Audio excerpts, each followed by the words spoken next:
bring up T, and we'll take it down to about 30%. And that just gives it a computerized type graphic look. And that's working fine.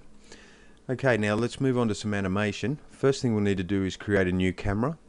So new camera, 35mm is fine.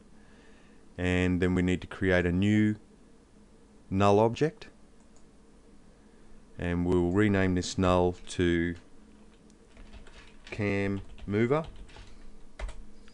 And we'll turn it into a 3D object. We'll also turn our background into a 3D object. And that's all we need as 3D.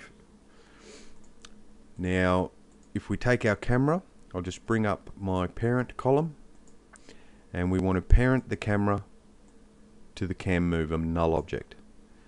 And now if we move our null object, the camera moves across the surface.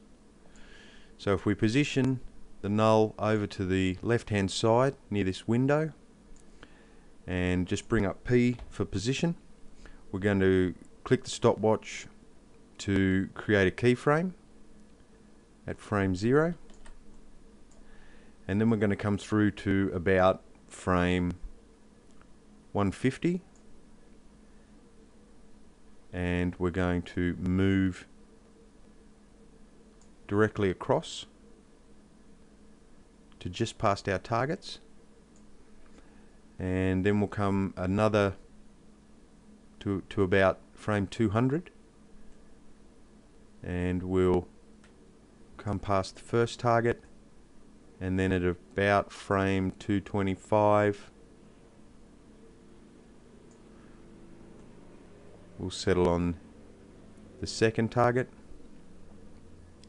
and at the last frame we're just going to give it a bit of a wiggle,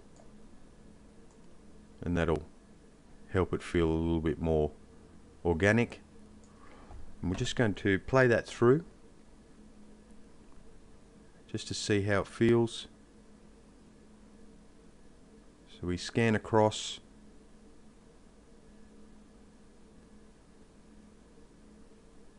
and that's not too bad. Probably takes a little bit too long to get there, so let's just grab these 3 keyframes, bring them in a little, and that's going to work fine.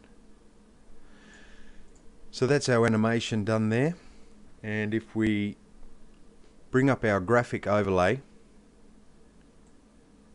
and shrink it down slightly,